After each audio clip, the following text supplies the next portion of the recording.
Hello hello everyone. सो आज हम देखने वाले हैं पीसीआर टेक्निक्स। पीसीआर में डिफरेंट टाइप्स होते हैं। पीसीआर, आरटीपीसीआर, क्यूपीसीआर और क्यूआरटीपीसीआर। इसको हम इन डिटेल में आज देखेंगे। तो चलते हैं। सबसे पहले हम देखते हैं overview of the PCR. PCR ऐसी टेक्निक होती है जिसमें हम डीएनए को मल्टीपल कॉपीज में एम्पलीफाई करते हैं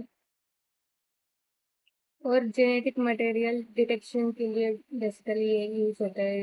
मीन्स एम्पलीफाई करने के लिए कौन सा जेनेटिक मटेरियल है, क्लोनिंग के लिए, म्यूटेशन डिटेक्शन के लिए। तो पीसीआर तो आपको पता चल गया। तो आरटीपीसीआर क्या है? आरटीपीसीआर में जेनेटिक मटेरियल आरएनए होता है और उसको हम पहले कन्वर्ट करते हैं सीडीएनए में और उसके बाद उसका एम्पलीफिकेशन करते हैं। तो क्यूपीसीआर में क्या है? रियल टाइम में डीएनए का क्वांटिफिकेशन हम मेजर कर सकते हैं और क्यूआरटीपीसीआर में आरएनए की लेवल जो है वो रियल टाइम में हम मेजर कर सकते हैं। तो ये सब टेक्निक्स रिसर्च और डायग्नोसिस के लिए बहुत इम्पोर्टेंट है। तो इसके बारे में हम एक एक टेक्निक के बारे में इन डिटेल में देखेंगे। तो चलो स्टार्ट करते हैं विद द पीसीआर। तो पीसीआर का फुल फॉर्म क्या है? Polymerase chain reaction.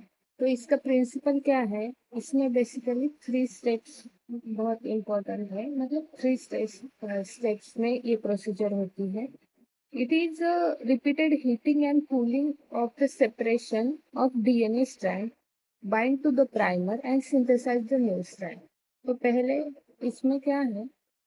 डीनेचुरेशन में डीएनए स्ट्रैंड जो डबल स्टैंडर्ड हेलिकल स्ट्रक्चर होते हैं वो सेपरेट आउट होते हैं। उसके बाद आते हैं एनिलिन। एनिलिन में क्या होता है? उसमें प्राइमर जाके बाइंड होते हैं और उसके बाद स्पेसिफिक प्राइमर हम डिजाइन करते हैं फॉर द टारगेट जीन जो हमें एम्पलीफाई करवानी है। तो उसको वो जाके बाइंड करते हैं। उसके बाद डीएनए पॉलीमरेज आता है और वो एक्सटेंशन में हेल्प करता है। एक्सटेंशन होता है 72 डिग्री सेल्सियस टेम्परेचर में। डीनेचुरेशन होता है 95 डिग्री सेल्सियस में और एनिलिंग होता है 55 डिग्री सेल्सियस में। तो ये तीनों टेम्परेचर बहुत इंपॉर्टेंट है, आप याद रखिएगा। वर्क फ्लो स्टेप्स में क्या है कि ये तीनों स्टेप्स का डिस्क्रिप्शन उन्होंने दिया है। इसेंशियल पीसीआर कंपोनेंट कौन से हैं? ऑब्वियसली हमें डीएनए टेम्पलेट लगेगी, प्राइमर लगेंगे, न्यूक्लियोटाइड लगेगा, टैग पॉलीमरेज लगेगा। इसके लिए जो मिक्सचर ऑफ द बफर्स है वो चाहिए होगा, पीसीआर ट्यूब चाहिए होंगी, ये है। उसके बाद रन होने के बाद जो एंड प्रोडक्ट है वो हम एगारो जेल में रन करेंगे। उसके बाद हमें ये वाला आप देख सकते हैं ब्लैक कलर के इसमें जो बैंड दिख रहे हैं, ये आफ्टर इसमें रियल टाइम में डिटेक्शन नहीं होता तो हमें जेल रन करने के बाद हम डिटेक्ट कर सकते हैं कितना एम्पलीफाई हुआ है। इसके एप्लीकेशन क्या है? क्लोनिंग के लिए, mutation detection, genotyping and pathogen and identification in the molecular biology, ये सारे इसके यूजेस है या फिर एप्लीकेशंस है। तो नेक्स्ट हम एक वीडियो देखेंगे। इस वीडियो में आप अच्छी तरह से पहचान पाएंगे कि एक्चुअली पीसीआर कैसे होता है। Denaturation, annealing, extension, different temperature याद रखो। ये देखो सेपरेट हो रहा है, उसके बाद प्राइमर कनेक्ट हो रहा है, डीएनए पॉलीमरेज आके न्यू स्ट्रैंड सिंथेसाइज कर रहे हैं। ठीक है। तो इसके बाद आरटीपीसीआर। आरटीपीसीआर में क्या होता है? Reverse transcription polymerase chain reaction. इसका प्रिंसिपल क्या है? बेसिकली फर्स्ट इसमें आरएनए कन्वर्ट होता है कॉम्प्लीमेंट्री सीडीएनए में और उसके बाद उसका एम्पलीफिकेशन होता है। तो इसमें पहले हमने देखा है आरएनए से सीडीएनए बनेगा, उसके बाद उसका एम्पलीफिकेशन होगा। इसका यूज जीन एक्सप्रेशन स्टडी के लिए वायरल डिटेक्शन में होता है। जैसे कि हम जानते हैं कोविड 19 के समय यही सबसे ज्यादा यूज हो रहा था। आरएनए बहुत अनस्टेबल होता है तो इसकी हैंडलिंग बहुत केयरफुल करनी पड़ती है। तो यहाँ हम देख सकते हैं कि पहले तो प्राइमर जाके बाइंड हुआ है सीधा चेन को, उसके बाद डीएनए पॉलीमर रिवर्स ट्रांसक्रिप्टेज आ गया और उस कॉम्प्लीमेंट्री डीएनए स्ट्रैंड सिंथेसाइज हो गया। उसके बाद एक कॉम्प्लीमेंट्री डीएनए स्ट्रैंड एम्पलीफाई होगा।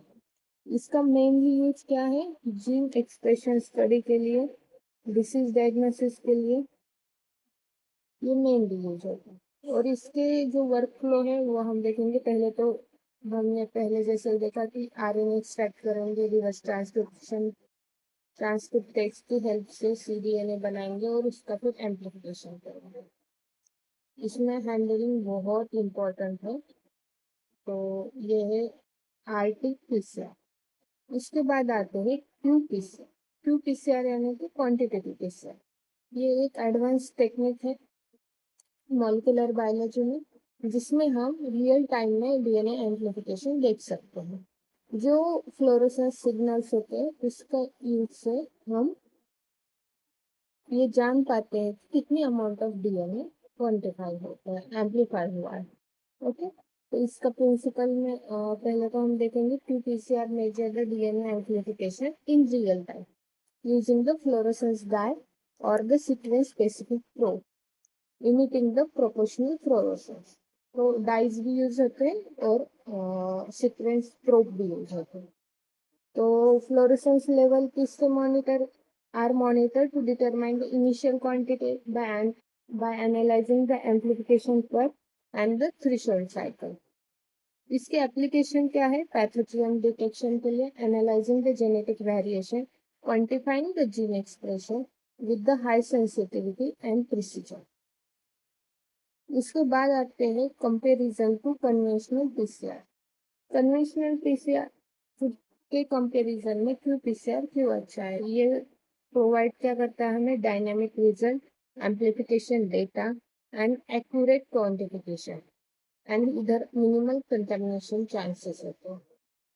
तो इधर हम प्रोसेस में एक बार देख लेते हैं। इनिशिएशन स्टेप फर्स्ट है इनिशिएशन। डीनेचुरेशन में क्या होता है? दोनों स्ट्रैंड सेपरेट आउट हो रहे हैं, उसमें फिर प्राइमर आके बाइंड हो रहा है, डीएनए पॉलीमरेज हेल्प कर रहा है। इधर ये प्रोब दिख रहा है आपको जो कि क्वेंचर और फ्लोरोसेंस डाई है। जब डीएनए पॉलीमरेज सिंथेसाइज करता है न्यू स्ट्रैंड तो ये प्रोब जो है फ्लोरोसेंस डाई वाला वो कट हो जाता है और क्वेंचर उसका फ्लोरोसेंस फिर बाद में इनहिबिट नहीं कर पाता, वो रिलीज हो जाता है और फ्लोरोसेंस दिखाने लगता है।